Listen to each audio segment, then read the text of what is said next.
misericordia es eterna. Eterna. Señor, eres fiel y tu misericordia es eterna. Gente de toda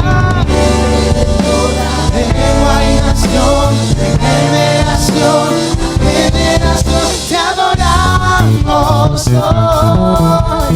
Aleluya, Aleluya. te adoramos hoy. Eres Señor. Te adoramos hoy. Aleluya, aleluya, te adoramos hoy. Eres Señor.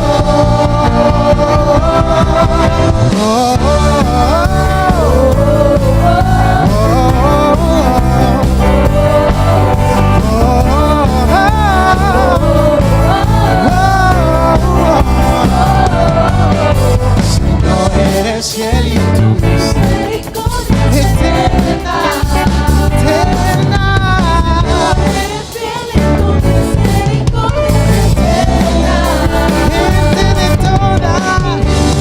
toda lengua y nación, generación a generación, te adoramos hoy. Aleluya, aleluya, te adoramos hoy. Eres Señor, te adoramos hoy. Aleluya, aleluya, te adoramos hoy. Eres Señor.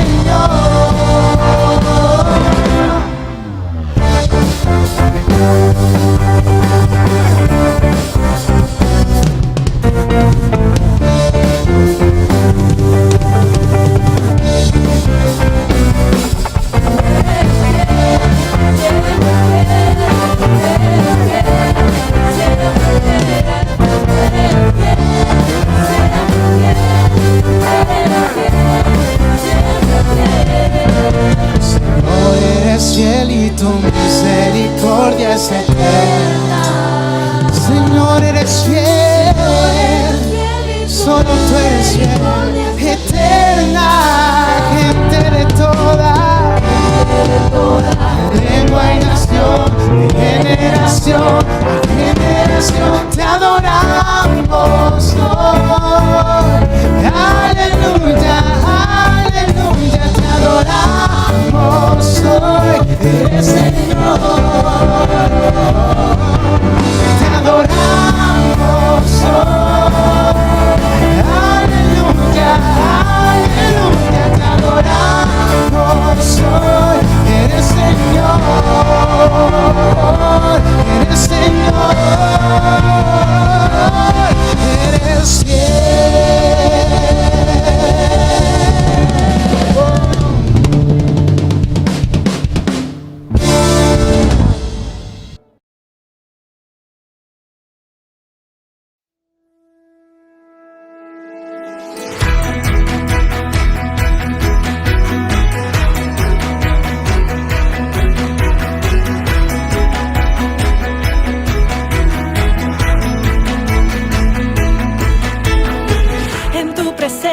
danzamos libres, cúbrenos en tu luz de amor, llévanos mucho más profundo, pues somos hijos del gran yo soy. Oh Dios, siempre con nosotros, susurrando restauración, haz de nuestro ser tu morada, tuyo somos, tu iglesia clama hoy, abre los cielos con poder, enaltecido eres Dios, rompe tinieblas, brilla en gloria. Oh, oh, oh.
mañana donde la presencia del Señor se manifiesta de una manera tremenda en tu hogar.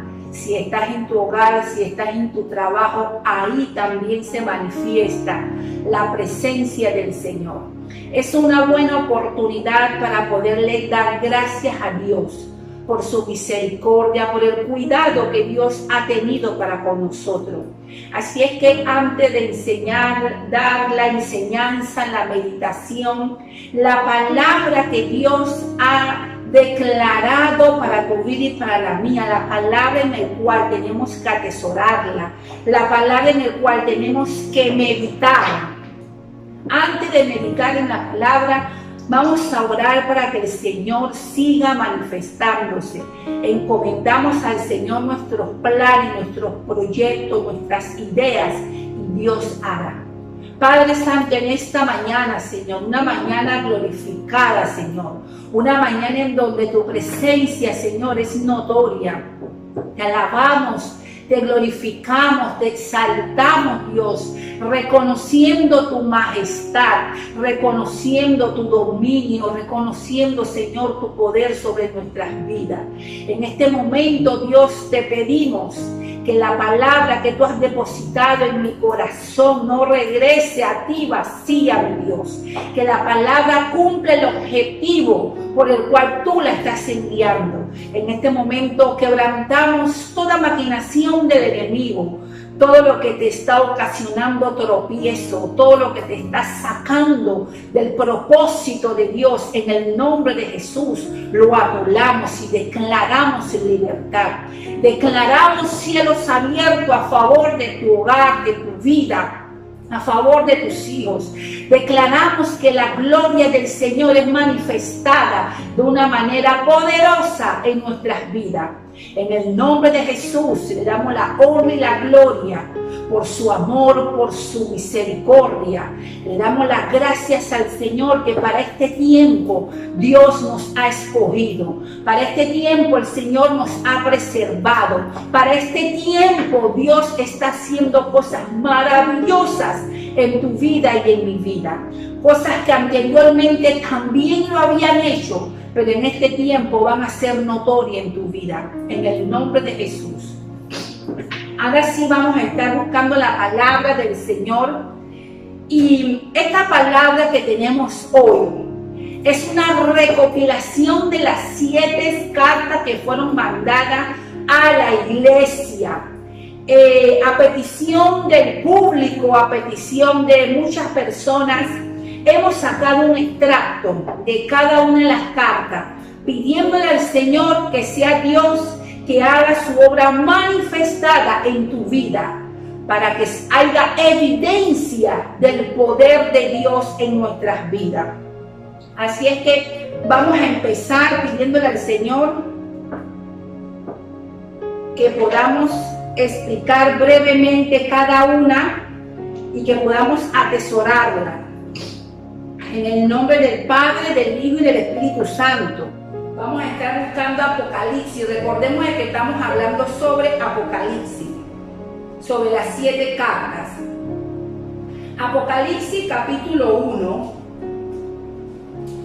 versículo 9 en adelante nos dice: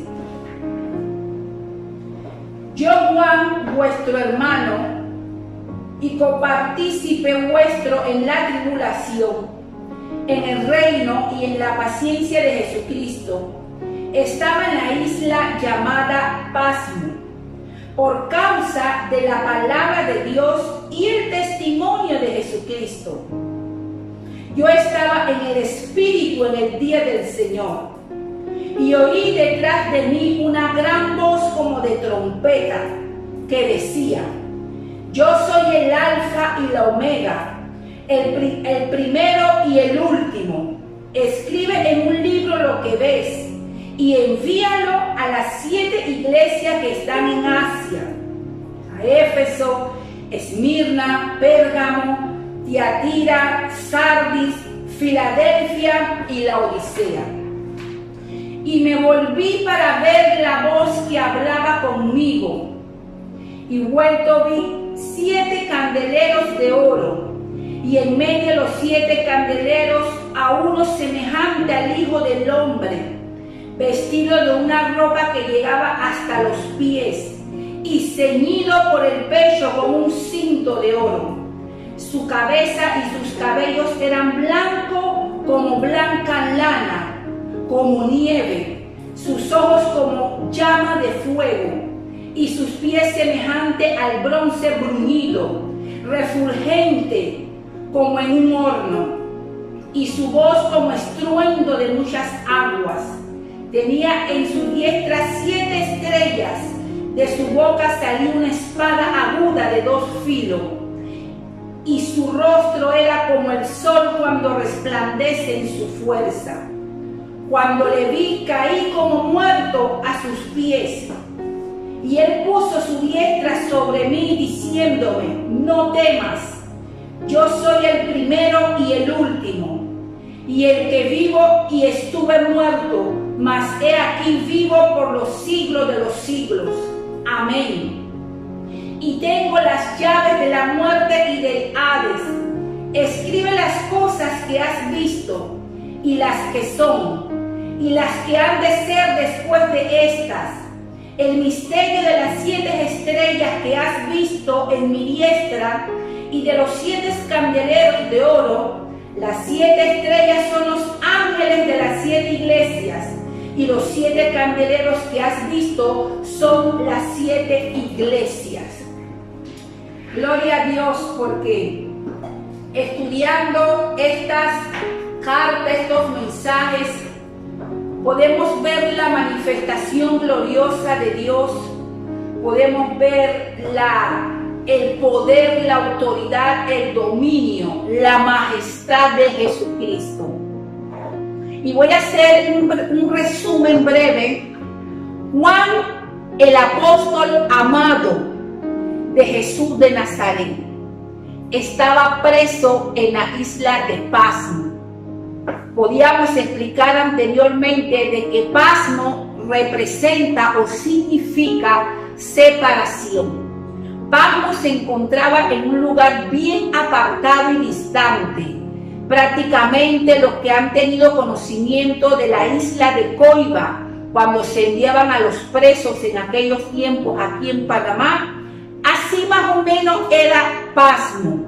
Era un lugar apartado, un lugar solitario, era una isla en donde solamente estaba la cárcel, en donde se mandaban a los presos a quedarse allá. Ni modo que fueran a pasear, sino a quedar preso allá. Y vemos de que Pasmo significa separación. Y este es un tiempo en el cual el Señor nos está encomendando. Este es un tiempo en donde Dios nos está hablando de que tú y yo necesitamos separarnos de la mucha bulla, separarnos de mucho Facebook, separarnos de mucho Instagram, separarnos de mucho chatear y buscar más la presencia del Señor. En la antigüedad, cuando empecé a hablarles sobre las 7 cartas, una de las cosas que señalé, que en la antigüedad las personas cristianas, los creyentes, los seguidores de Cristo, se reunían cada año, comenzando el año.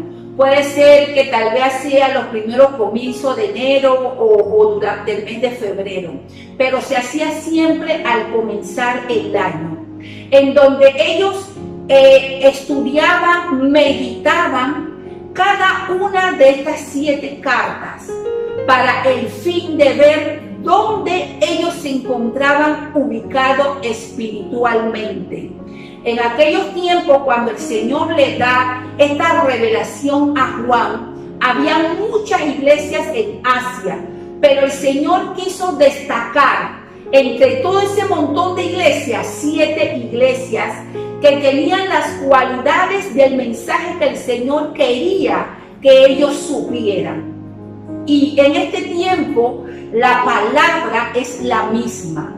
Dios es el mismo de ayer, hoy y siempre. Cielo y tierra pasará, pero su palabra no pasará. Y este mensaje no solamente era para la gente de Éfeso, no solamente era para la gente de Pérgamo, no solamente era para la gente de Esmirna, ni de la Odisea, ni de Sardis, ni de Filadelfia, sino que este mensaje también es para nosotros, para este tiempo. Por eso que en la antigüedad los creyentes, los cristianos se reunían y comenzaban a estudiar cada carta y veían dónde ellos espiritualmente se estaban ubicados, a qué ruta ellos iban a conducir, qué era lo que ellos tenían que cambiar en su vida, cuáles eran las características en las cuales ellos se podían identificar con algunas de esta iglesia.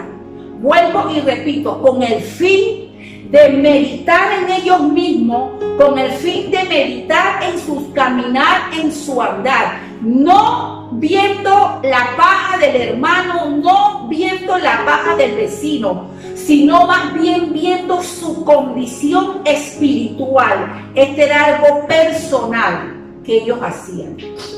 Y me llama mucho la atención, porque cuando Juan estaba en la isla de Pasmo, cuando Juan tiene esta manifestación, esta visitación de Jesucristo de Nazaret, cuando Jesús se le presenta, se le revela a Juan, la palabra nos dice que Juan estaba en el Espíritu.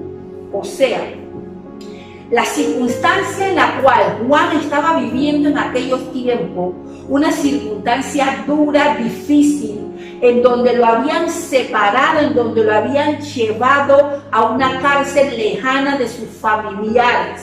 En esta condición en la cual Juan se encuentra, Juan tal vez podía sentir angustia de qué iba a pasar con él mañana. Juan tal vez no sabía si en esa prisión lo iban a poder matar o si en esa prisión él iba a poder pasar diferentes adversidades. Juan estuvo prácticamente preso 1 año y medio. Y durante ese año y medio, la palabra nos dice de que cuando Jesús se le presenta a él, Juan estaba en el Espíritu. ¿Qué me dice eso a mí de Juan? Que Juan no estaba almático. Juan estaba tal vez en un momento de adoración. Juan estaba tal vez en un momento glorificando la majestad de Dios Todopoderoso. Juan estaba tal vez haciendo memoria cuando él caminaba con Jesús, viendo los milagros que Jesús hacía. Tal vez Juan estaba recordando de que él era el discípulo amado de Jesús de Nazaret. Tal vez Juan estaba recordando cuando estaban en la Santa Cena que él se le recuesta en el hombro a Jesús. Dice la palabra que Juan estaba en el Espíritu. Juan estaba preparando una atmósfera. Juan estaba preparando la llegada de Jesús de Nazaret. Y en este tiempo, tal vez tú puedes estar pasando circunstancias, tal vez tú puedes estar pasando por alguna enfermedad, tú puedes estar pasando por algún divorcio, alguna separación, pero en este momento que tú estás pasando, tú y yo necesitamos estar en el Espíritu para que el Señor se manifieste en nuestras vidas. Por medio de nuestra alma, Dios no se va a manifestar. Va a ser por medio del Espíritu. Y en medio tal vez de ese encarcelamiento, en medio tal vez de ese aislamiento que Juan tenía, Juan no perdió su intimidad con el Señor. Juan supo preparar la atmósfera. Juan supo preparar una atmósfera de adoración para poder que la presencia del Señor descendiera a donde él estaba. No dice que Juan estaba en el alma, dice que Juan estaba en el Espíritu, porque el Señor está buscando hombres y mujeres que lo adoren en espíritu y en verdad. Jesús jamás se va a revelar a tu alma, Jesús jamás se va a revelar a tus emociones, Él se va a revelar a tu espíritu. Por eso yo le pido al Señor en este día, por medio de este mensaje, de que la palabra, la continuación, tal vez los puntos que vamos a tocar de cada iglesia pueda quedar penetrado en tu espíritu, no en tu corazón. ¿Por qué te digo no en tu corazón? Porque en tu corazón están tus emociones. En tu corazón es el asiento de todas tus emociones, todos tus sentimientos están ahí en el corazón. Dice la palabra que del corazón salen las malas intenciones, del corazón está el adulterio, la fornicación, la lujuria, del corazón. Por eso yo le pido al Señor que este mensaje quede clavado en tu espíritu, así como estaba Juan en el espíritu, que en momentos duros, en momentos de encarcelamiento, el alma no lo invadió, el alma no lo sometió, sino fue que el espíritu. Y cuando tú y yo estamos en el espíritu, cuando la palabra, los mensajes se van, se depositan en nuestro espíritu, en momentos de adversidad, en momentos de inseguridad para el mundo, en momentos de que tú puedas estar pasando hasta un encierro, una cárcel, tú puedes estar pasando una enfermedad, hospitalizado. En ese momento, cuando tú eres un hombre y una mujer en el espíritu, eso no te puede paralizar, eso no te puede detener, eso no va a hacer que tú no veas la gloria de Dios, porque tú sabes que la manera de que Dios se va a manifestar a tu vida va a ser por medio del Espíritu. Y es allí donde tú vas a conseguir esa fuerza, es allí donde tú vas a conseguir esa palabra, esa promesa que va a quedar arraigada, de que en los momentos nublados el Espíritu mismo va a dar convicción a tu espíritu de la promesa de Dios. Así es que vamos a dar inicio pidiéndole al Señor de que la palabra quede arraigada en tu espíritu, de que la palabra quede depositada ahí en tu espíritu, de que sea una semilla que hoy es sembrada en tu espíritu, sabiendo que esa semilla va a producir fruto. Gloria a Dios. Vamos a empezar brevemente con la primera iglesia. ¿Por qué estoy haciendo este resumen de todas las iglesias? Porque conversando con una hermana y conversando con mi esposo, me decían de que yo tenía que sacar, porque tal vez muchas personas no han escuchado alguna de las 7 cartas, algunos de los 7 mensajes. Y si yo hacía un resumen de las 7 iglesias, podían entender qué era lo que yo estaba hablando. Así es que por eso que me puse a estudiar, a sacar solamente el extracto de cada una, para que si usted no ha podido escucharla, váyase a la página de Resplandece y ahí busque las 7 cartas que están. Pero hoy vamos a hacer ese resumen. Vamos a estar hablando primero sobre la iglesia de Éfeso. Había una queja. Hoy voy a estar recalcando las quejas de cada iglesia. La queja que el Señor le decía a Juan que escribiera. Recordemos de que este mensaje, el Padre Celestial se lo da a Jesús de Nazaret. Y Jesús se lo revela a Juan para que lo escribiera y lo llevara, fuera mandado a las 7 iglesias. Fue un mensaje directo del Padre Celestial a Jesús de Nazaret, y Jesús se lo revela a Juan. Y cuando Jesús le da esta revelación a Juan, le dice: escribe lo que oyes y lo que ves, para que se lo mandes a las iglesias.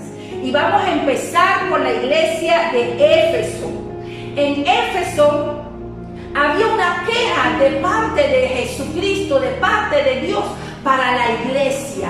Este mensaje que yo estoy hablando hoy no es un mensaje para la vecina que no conoce a Cristo. Este mensaje no es un mensaje para mi familia que no conoce a Cristo. Este mensaje es exclusivamente para la iglesia. No es para la persona que no conoce a Cristo. Este mensaje que el Señor le estaba mandando a las 7 iglesias era para la iglesia. Así que esta palabra es para ti y esta palabra es para mí. No es para el borracho que está afuera. Y Dios va a tener misericordia de ese borracho y va a mandar a alguien para que le predique. O tú le predicas, pero en este caso, este mensaje es para ti y para mí. Porque somos rápidos en decir: este mensaje es para fulana, este mensaje es para peretana, este mensaje es para mi vecina, pero no decimos: este mensaje es para mí. Así que hoy declaramos que este mensaje es para ti y es para mí. Que somos la iglesia triunfante en este tiempo. El mensaje a la iglesia de Éfeso, había una queja. ¿Cuál era la queja de la iglesia de Éfeso? Dice la palabra que habían perdido su primer amor. Nos dice: yo conozco tus obras. Yo conozco tus obras. Si podemos analizar durante estas 7 cartas, estos 7 mensajes, Jesucristo siempre va a hablar 2 cosas específicas para todas estas iglesias. Cada una tiene un mensaje diferente. Pero Jesús le está dando una palabra específica a las 7 igual. Yo conozco tus obras. El que tiene oído, oiga lo que el Espíritu dice. Y Jesús empieza diciéndole a la iglesia de Éfeso, por medio de Juan, que se lo plasma a las iglesias: yo conozco tus obras. Cuando el Señor habla de que yo conozco tus obras, Él no está diciendo: yo te veo, yo te analizo, yo te observo, yo sé lo que tú andas, yo sé cómo tú te conduces, yo sé cuáles son las obras que tú estás haciendo, yo sé las intenciones que hay en tu corazón. Y Jesús le está diciendo, este mensaje nos dice que Jesús le dice a la iglesia de Éfeso: porque conozco tus obras, parafraseándolo, porque conozco tus obras, sé que has dejado tu primer amor. Y Dios en este tiempo nos está diciendo: yo conozco tus obras. Y le pido a Dios de que ninguno de nosotros hayamos dejado nuestro primer amor. Porque el primer amor que tiene que haber en tu vida es Jesús de Nazaret. Es nuestro Padre Celestial. Es la persona del Espíritu Santo en tu vida y en mi vida. El primer amor es el primero, lo mejor que tú y yo podemos tener. No el segundo, no el tercero, no el cuarto, no el quinto, el primero. Jesús le está diciendo: yo conozco tus obras y sé que has dejado tu primer amor. Arrepiéntete, le dice. Arrepiéntete y haz memoria. Jesús le está mandando ese mensaje a la iglesia de Éfeso. Cuando hablamos del primer amor, el Señor le está diciendo a ellos: vuelve a la esencia, vuelve cuando tú me buscabas, no estés poniendo sustituto, porque parte de que nosotros hemos dejado, le doy gracias a Dios que yo en esta parte no he dejado mi primer amor. Le doy gracias a Dios porque vivo agradecida y le pido al Señor que siempre me mantenga en eso, viviendo agradecida, amándolo sobre todas las cosas, amándolo con mi fuerza, con mi mente, con mi corazón. Cuando tú amas al Señor con toda tu fuerza, con toda tu mente, con todo tu ser, no hay sustituto. Tú no pones a Dios en segundo plano. Tú no pones a Dios en un tercer plano, porque Él es el primero. Él es lo mejor que tú puedes tener. Y en este tiempo, quita los sustitutos. Destrona todo lo que te ha apartado de tu primer amor.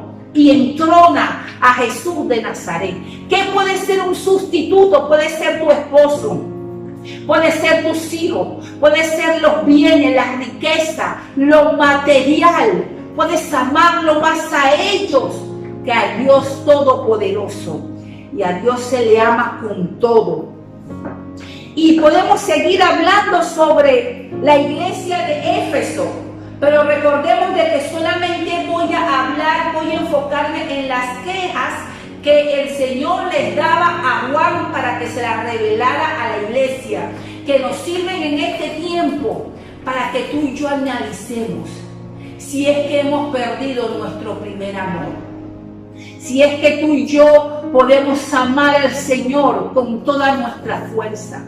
Y una de las cosas que tú te das cuenta que tú amas al Señor sobre todo lo que tú puedas tener es el nivel de obediencia que tú tienes para con Él.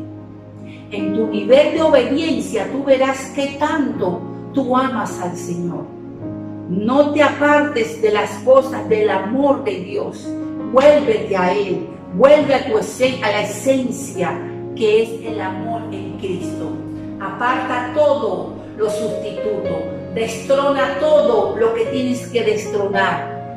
Y posiciona a tu primer amor, que es Jesús de Nazaret, en tu vida. Seguimos con la segunda carta, que es una carta que se le manda a la iglesia de Esmirna. El Señor en Esmirna no encuentra queja alguna. Esmirna era la iglesia más sufrida, más perseguida, y también era la iglesia más pobre.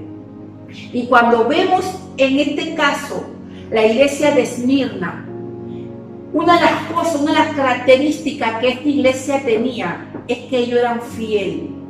Ellos eran una persona que ellos no habían doblado su rodilla. ¿Por qué la iglesia era una iglesia pobre económicamente? Porque para tú poder trabajar en Esmirna, para tú poder comprar las cosas que tenías que comprar, tú tenías que pertenecer al grupo del pueblo, y ese grupo era pura adoración a los Baales. Para tú poder ser un comerciante, para tú poder poner un negocio, para tú poder subsistir, tú tenías que pertenecer a uno de estos grupos en donde adoraban a sus Baales, en donde adoraban a sus dioses. Y como la iglesia de Esmirna no adoraba a esos Baales, a esos dioses de ellos no tenían tanta oportunidad de poder emprender un negocio, y por eso que era una iglesia pobre. Pero el Señor le dice a Esmirna: yo sé que tú eres pobre económicamente, pero en mí tú eres rico, tú eres rica. Dios le estaba diciendo, Jesús le estaba revelando a Juan que la condición que ellos tenían era una condición de pobre, una condición de pobreza. Pero en esa condición el Señor lo iba a posicionar a una posición de rico. En mí tú eres rico. Tal vez tú no tienes el dinero, tal vez tú no tienes los lujos que tienen los otros. Por eso eran señal de burla, porque les escaseaba muchas cosas terrenal, material. Pero la presencia del Señor no les escaseaba. La presencia del Señor estaba permanente en ellos. Por eso el Señor le decía: ustedes son pobres, pero son ricos. Dios le estaba dando paz, Dios le estaba dando sabiduría, Dios le estaba dando conocimiento, porque la verdadera riqueza no son los bienes. Los bienes, hoy tú puedes ser rico económicamente y mañana ser pobre. La riqueza que Jesús le estaba hablando a ellos era una riqueza que nada ni nadie le podía robar a ellos, ni desbaratar. Era esa paz, era ese amor, era ese gozo, era esa sabiduría, esa revelación, esos dones del Espíritu Santo, esa manifestación gloriosa de la presencia de Dios. Y con eso ellos eran ricos. Eran una iglesia perseguida, porque ellos se mantenían adorando a Jesús de Nazaret.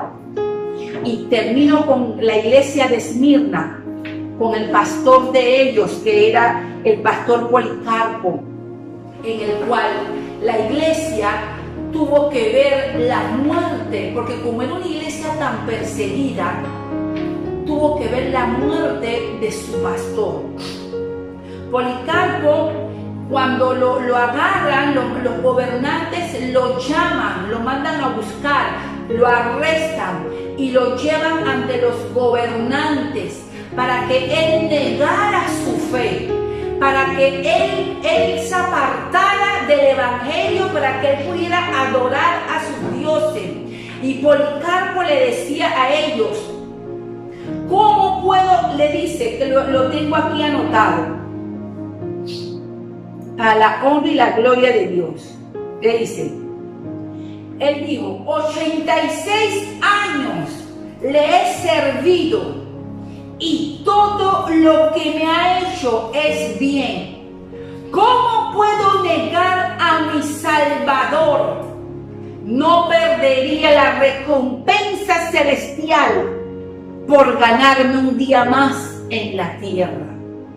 Policarpo sabía que al él no negar a Jesús, él tenía una muerte segura.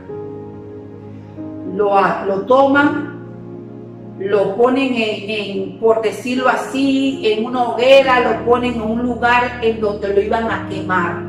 Lo amarran, el verdugo con un fogón encendido le prende fuego a su cuerpo. Y la historia nos dice que las llamas no ardieron en el cuerpo de Policarpo, hasta el punto de que el verdugo tuvo que sacar una espada y enterrársela en su costado.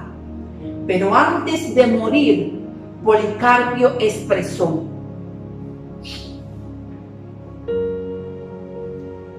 te doy gracias que en tu gracia tú has pensado en mí.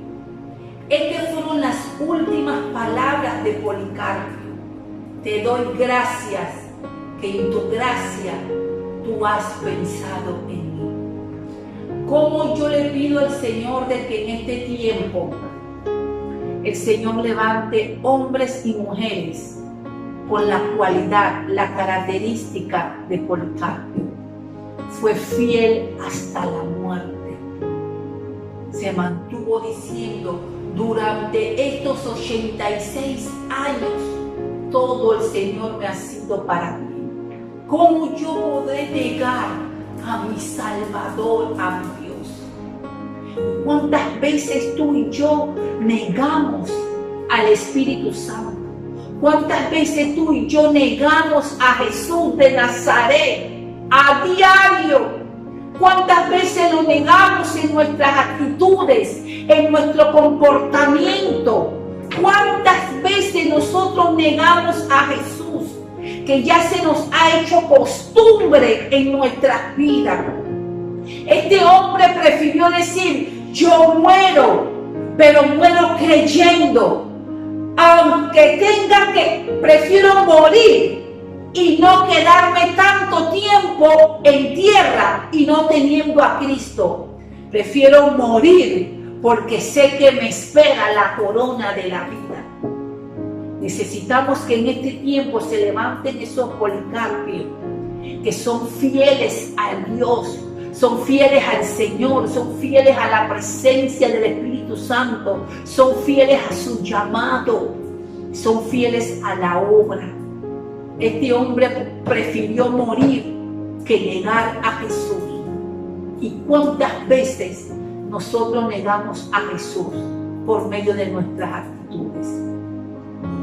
Pasamos a la iglesia de Pérgamo. Dice en la iglesia de Pérgamo, la queja que había contra la iglesia de Pérgamo: pero tengo unas pocas cosas contra ti, que retienes la doctrina de Balaam, que enseña a Balac a poner tropiezo ante los hijos de Israel, a comer cosas sacrificadas, a cometer adulterio, y retienes a los nicolaitas. Jesús diciéndole a Juan de que tenía algo en contra de esta iglesia de Pérgamo, en donde ellos retenían la doctrina de Balaam y de los nicolaitas, en donde esa doctrina hacían que los siervos, los creyentes, recordemos de que este mensaje es para la iglesia, hacían de que los creyentes, los siervos pecaran por medio de sus actitudes, haciéndolos comer comida sacrificada, haciéndoles adorar a sus ídolos. La doctrina nicolaitas, necesitamos poner mucha atención, porque esta doctrina se están dando, se están viviendo en la iglesia. No solamente quedó allá, sino que hoy se está viviendo. Por eso Dios es omnisciente, es omnipotente, es omnipresente, porque Dios sabe, Dios conoce. Él es el mismo desde la eternidad hasta la eternidad. Dios es Dios. Él sabía de que para este tiempo eso se iba a estar viviendo nuevamente. La doctrina de los nicolaitas deformaban la sana doctrina. Decían que había que disfrutar sin reserva las lujurias del cuerpo, ya que estas prácticas solo conciernen al cuerpo y no al espíritu. Las doctrinas de Balaam también en este tiempo manifestado a nuestras vidas, da a entender de que tú puedes estar adulterando, tú puedes estar fornicando y no hay ningún problema. Si tú estás fornicando, tú te estás preparando para el matrimonio. Y si estás adulterando, estás diferenciando, estás deleitándote en el adulterio. No hay ningún problema. Y una de las cualidades de esta doctrina de Balaam, que en este tiempo se ve mucho, es que no se diferenciaba un creyente con una persona inconversa. Era una doctrina que en este tiempo está siendo notorio. Cuando no se diferencia a un creyente de una persona que no tiene a Cristo en su corazón, es porque la doctrina de Balaam está en esa persona. La doctrina de Balaam tú la puedes ser notorio en la forma de vestir de una sierva, de un siervo. Y si tú ves de que no hay diferencia entre la forma de vestir de una persona que no tiene a Cristo en su corazón a una persona que tiene a Cristo en su corazón, que camina con Cristo, si tú ves que no hay diferencia, es porque esa persona tiene la doctrina de Balaam que el Señor aborrecía. Y cuando la forma de hablar del creyente, si tú lo ves que es la misma forma de hablar de la persona que no tiene a Cristo, porque no me gusta decir impío ni mundano, la persona que no camina conforme a los mandamientos, a los estatutos del Señor, si tú ves que no hay ninguna diferencia, que en una discusión ahí no se sabe ni quién es el creyente ni quién es el mundano, si en medio de las palabras obscenas, palabras sucias que tú escuchas de creyentes. Por esto este mensaje es para la iglesia, para que analicemos cuál es la condición nuestra. Si no hay diferencia en mi forma de hablar, en mi forma de actuar, en mi forma de comportarme con el mundo, es porque la doctrina de Balaam y la doctrina de los nicolaitas está arraigada en mí. Vamos a hablar ahora sobre la iglesia de Tiatira. La iglesia de Tiatira, había una queja en contra de esa iglesia. Le dice: yo conozco tus obras, yo conozco tu amor, tu fe, tu servicio, tu paciencia, y que tus obras postreras son más que las primeras, pero tengo unas pocas cosas en contra de ti, le dice Jesús a esta iglesia. Era una iglesia que hacía obras buenas a la vista del Señor y que las obras que estaban haciendo en el momento eran mucho mayores y más notorias que las que habían hecho al comienzo. O sea, era una iglesia que iba evolucionando, pero le dice el Señor: tengo algo en contra de ti, de que tienes ahí en la congregación la que dice ser profeta, Jezabel. No es que Jezabel, la esposa de Acab, estaba ahí, no, sino características de Jezabel. Y las características de Jezabel son demasiados, que aquí no podemos quedar una semana, un mes mencionando características que tenía Jezabel. Pero una de las características más notorias de Jezabel es que conducía al pueblo a la seducción, a la fornicación, a la lujuria, a la idolatría. Cuando analizamos y vemos Jezabel, recordamos Jezabel, ya la mente se nos vuela a la seducción y es verdad, porque hay gente que tiene un espíritu de seducción. Pero yo no estoy hablando de la gente que no tiene a Cristo. Yo no estoy hablando de la gente que no tiene temor. Yo estoy hablando de la iglesia.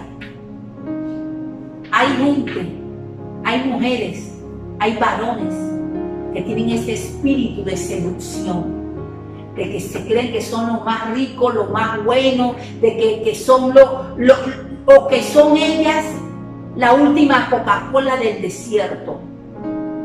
Y es un espíritu de Jezabel. Conduce a la fornicación, conduce a cometer actos ilícitos. Todo eso operando en el espíritu de Jezabel, que era el espíritu que había entrado a la iglesia de Tiatira. Pero una de las cualidades que también tiene Jezabel es que Jezabel opaca la voz profética. Jezabel opaca, Jezabel quita el brillo de los líderes, de las autoridades. Subliminalmente ella va opacando la voz de autoridad dentro de la congregación. Subliminalmente Jezabel, por eso que le estoy diciendo que Jezabel no solamente es adulterio, fornicación, manipulación, dominio. Jezabel también opera de otra forma subliminal, introduciéndose como una pobrecita, introduciéndose también como una víctima para acaparar y tomar posición. Una de las características fundamentales de Jezabel, vuelvo y repito, que le gusta apagar la voz profética, opacar la imagen profética. Tenemos que tener mucho cuidado en esto. Y de aquí pasamos, ya estamos terminando y le damos gracias al Señor. De aquí pasamos a la iglesia de Sardis. Le dice el Señor la queja que Jesús tenía: yo conozco tus obras, que tienes nombre, que vives y que estás muerto. Sé vigilante y afirma las otras cosas que están por morir, porque no he hallado tus obras perfectas delante de mí. Esto sí está fuerte. Esto sí está fuerte porque la iglesia de Sardis era una iglesia en el cual la gente, los líderes, los servidores, el miembro de la iglesia, el anciano, el pastor, tal vez no creo que el pastor, hacían el trabajo para que los hombres lo vieran, pero no para que Dios lo viera. Por eso el Señor le dice a la iglesia de Sardis: yo he visto tus obras, yo conozco tus obras, y tus obras no me agradan, porque lo estás haciendo para que el hombre te vea.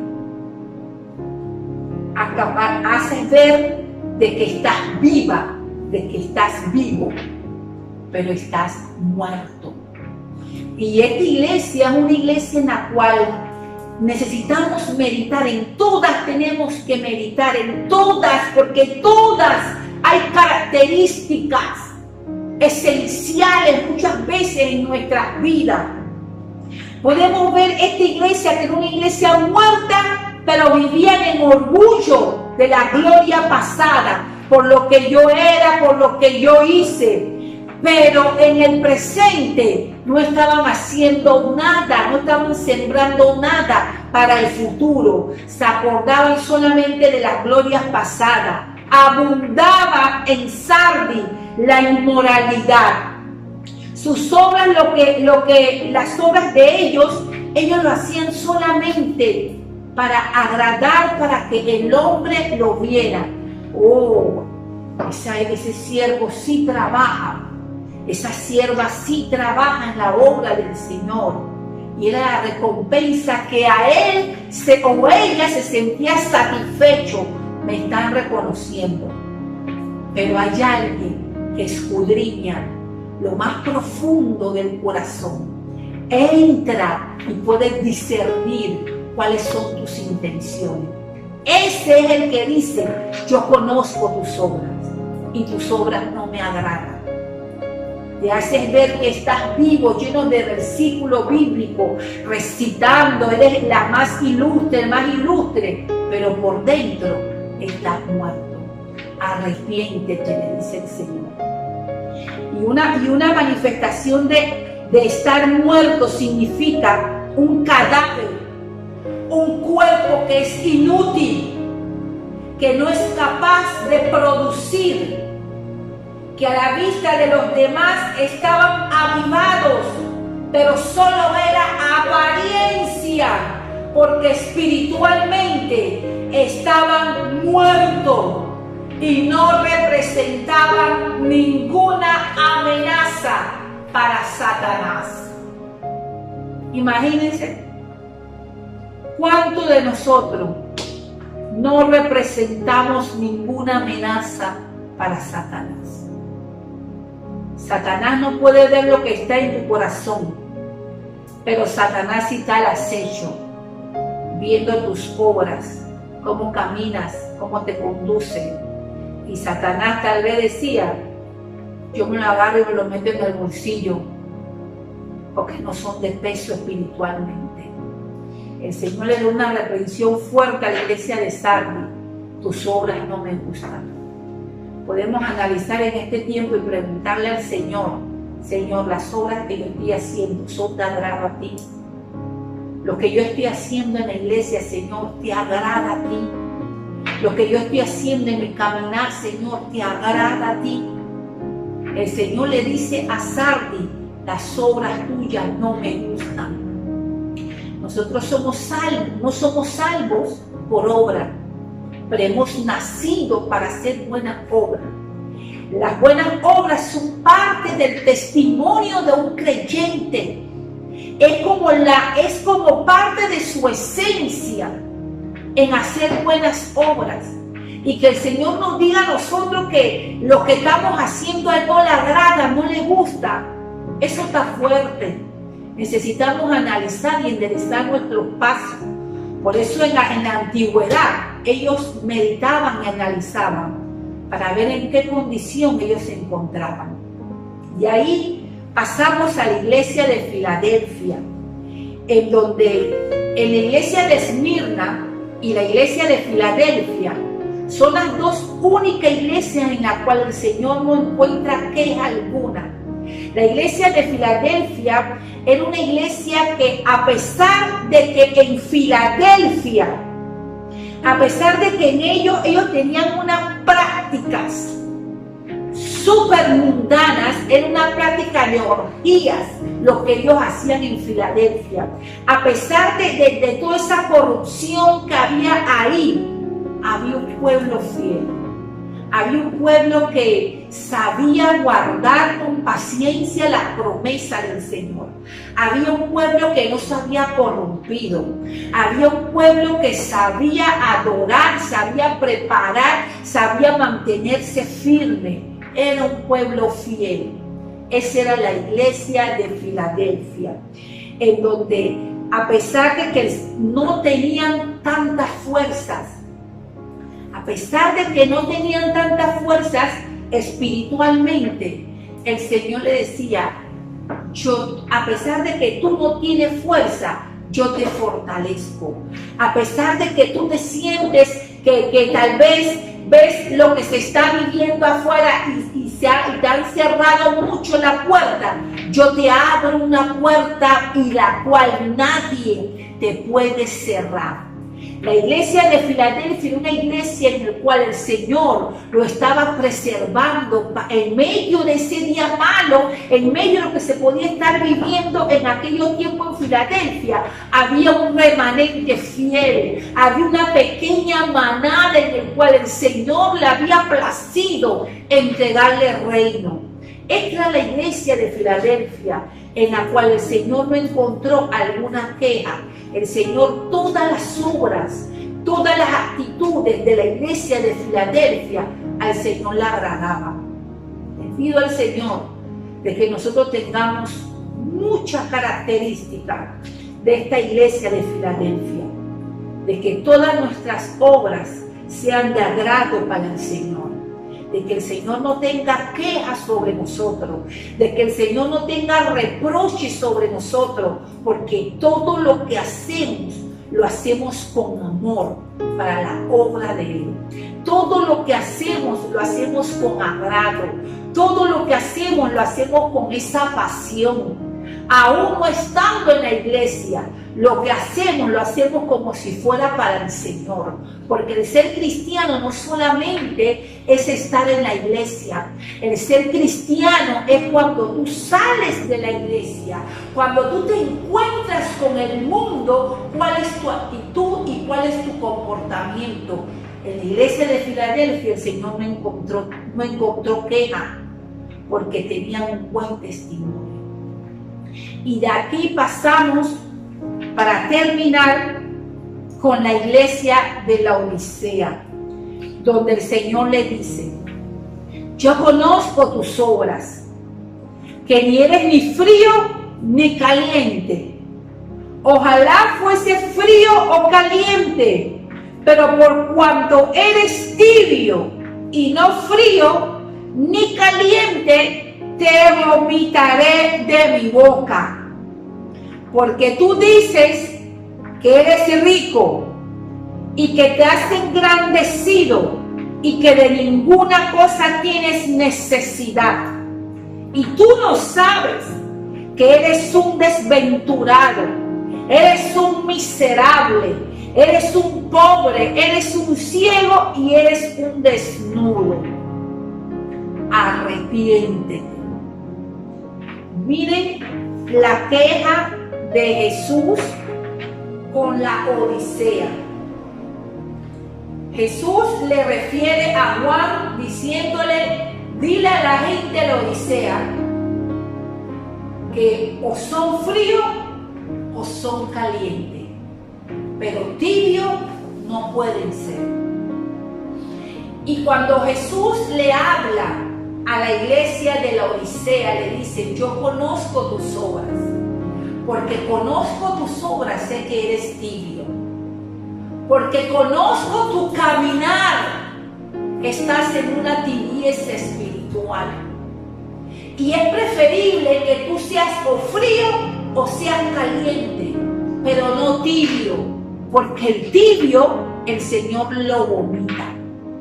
En el tiempo de la iglesia de la Odisea había un manantial donde brotaba agua subterránea de la tierra, y esa agua era tibia, y cuando la gente se tomaba esa agua le daba como repugnancia porque no era de agrado a su boca y la vomitaban o la escupían.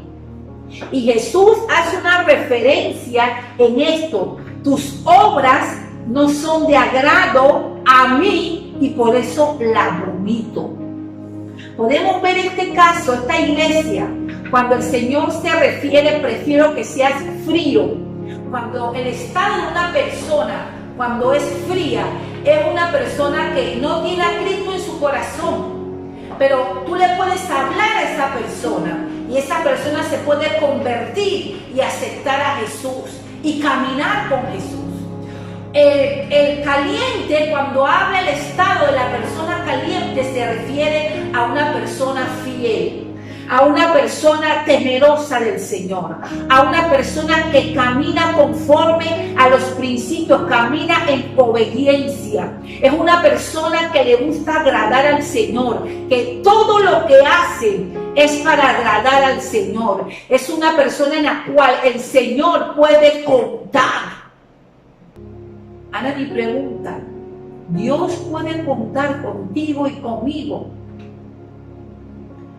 La persona o el estado de una persona tibia no es una persona que se ha apartado de la iglesia, no es una persona que no ha conocido a Cristo.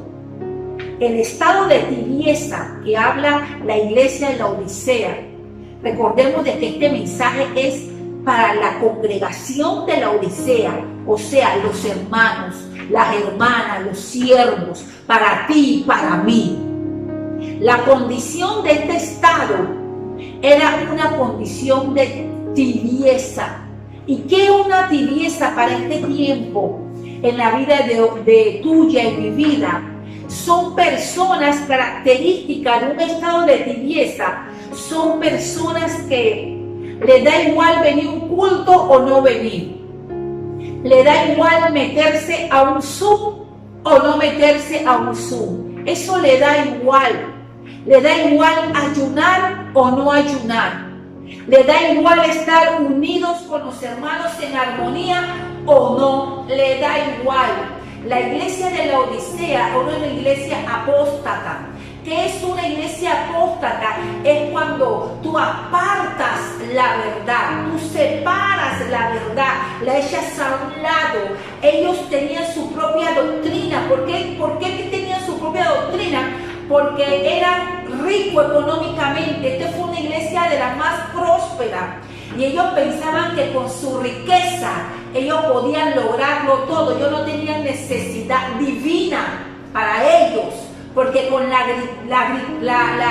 riqueza que ellos tenían, ellos se sentían complacidos. Y vemos cuando se habla de la tibieza, hay dos clases de personas en esta etapa de tibieza.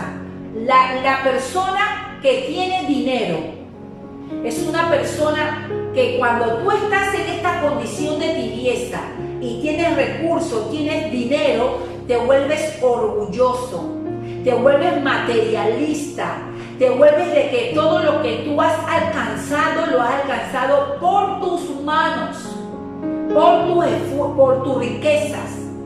No busca un asesoramiento espiritual, no busca un consejo divino, no busca de la presencia del Espíritu Santo porque la ha apartado. Podemos ver el caso del joven rico. El joven rico se le acerca a Jesús y le dice: Señor, ¿qué tengo que hacer para heredar la vida eterna? El Señor le dice: cumple con todos los mandamientos. Sí, Señor, desde mi juventud. Entonces, ten tus bienes, que eran muchos, repártese a los pobres y vienes y me sigues. Fue una de las pocas personas que Jesús le dice: sígueme. A otro le decía: vaya a su casa y cuente las maravillas que yo he hecho. A este le dice: ven, deja todo lo que tienes, repártelo, entrégalo y sígueme. Y cuando el Señor le dijo eso, hasta ahí llegó la gana de servir y de seguir a Jesús de Nazaret. Porque él amaba más sus bienes, amaba más su riqueza, O sea, él era, a pesar de que según él había cumplido todos sus mandamientos, cumplía todo desde su juventud, estaba en un estado de tibieza porque amó más al dinero. Se fue, no pudo seguir a Jesús. Él no sabía lo que le esperaba, él no sabía que él iba a formar parte de los 12 apóstoles que iban a seguir a Jesús. Él no sabía eso. Y hay muchas cosas en las cuales tú y yo no sabemos, pero el Señor ya lo sabe, lo tiene preparado para tu vida. Por eso yo te digo que la forma de tú saber qué tanto tú amas al Señor está en tu nivel de obediencia. Si tú sigues en la obediencia, si tú caminas conforme a obediencia, caminas en obediencia, el Señor te bendice grandemente. Y esta iglesia, la Odisea, para terminar, eran, voy a buscarle la partecita acá. A pesar de que las características de esta iglesia, que era una iglesia orgullosa, materialista y autosuficiente, eran una pobre y rica iglesia. Podemos ver en el caso de Esmirna, en donde el Señor le dice a la iglesia de Esmirna: tú eres pobre, porque económicamente eran pobres, pero eres rica en mí. Acá eran ricos, pero el Señor le decía: tú eres pobre. Y me llama la atención, mira cómo el Señor se refiere a esta iglesia. Porque yo conozco tus obras. Tú eres un desventurado, eres un miserable, eres un pobre, eres un ciego y estás desnudo. Miserable, pobre, desventurado y desnudo. A pesar de que tenían riqueza, a pesar de que tenían bienes, mira cómo era ante los ojos del Señor. Me dan tristeza. Y este caso lo podemos ver mucho en la vida diaria. ¿Cuántas personas no andan con esta frialdad, con esta tibieza, perdón?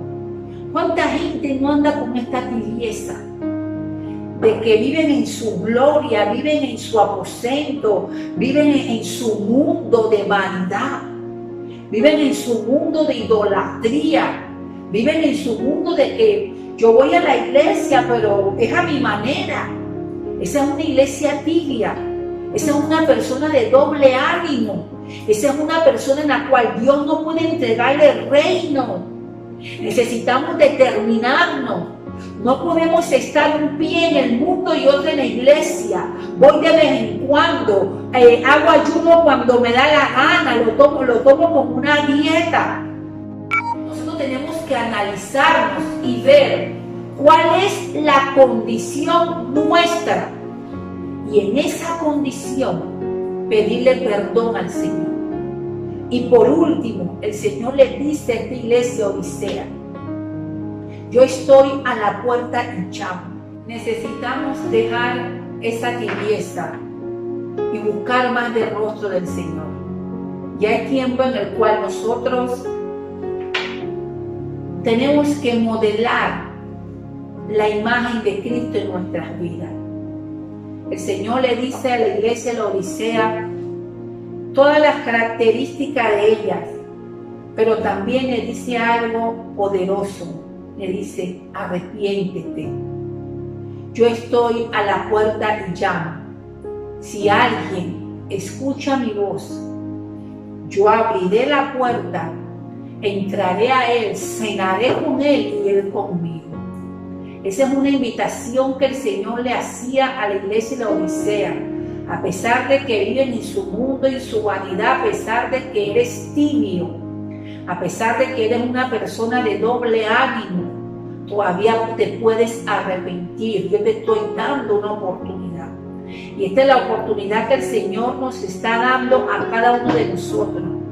Dios quiere tener una relación íntima contigo y conmigo.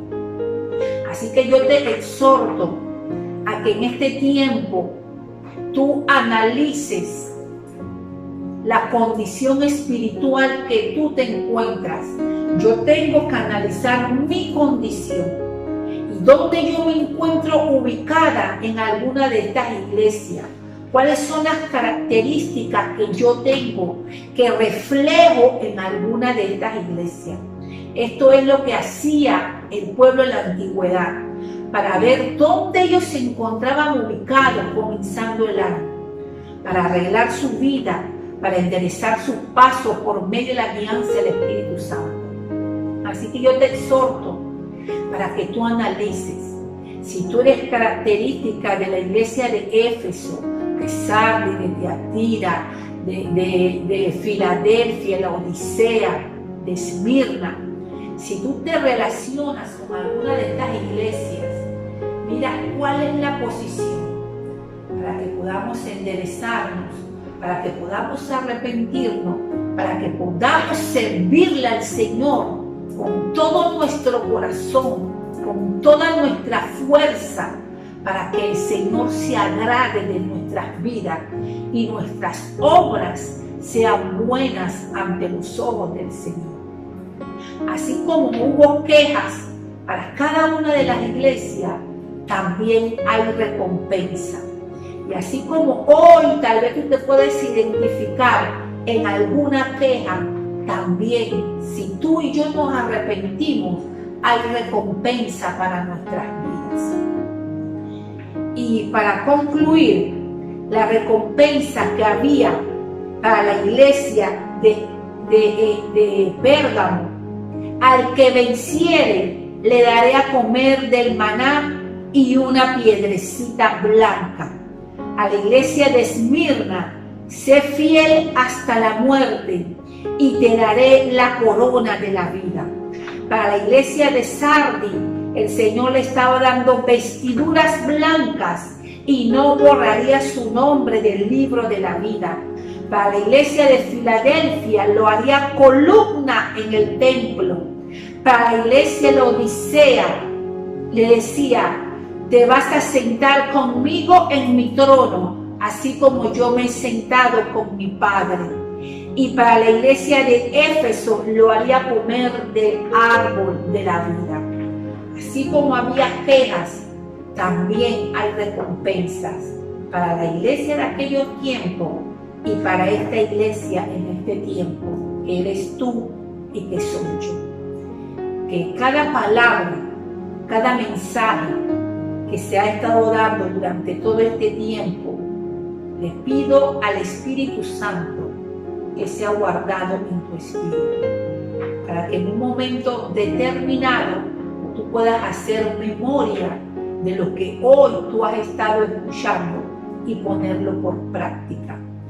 Que Dios te bendiga, que Dios te guarde, que en la presencia del Señor guíe tus pasos, que el Espíritu Santo nos dé convicción a nuestro espíritu, que el Espíritu Santo pueda redarguirnos y hacernos entender cuál es nuestra condición y a qué rumbo yo voy a ir. Que el Espíritu Santo te bendiga, que el Espíritu Santo te llene, que el Espíritu Santo sea el que te conduzca, el que guíe y que te dé fortaleza. Que Dios te bendiga, que Dios te guarde y recuerda, el que tiene oído, oiga lo que el Señor ha estado hablando a la iglesia. Dios te bendiga. Yo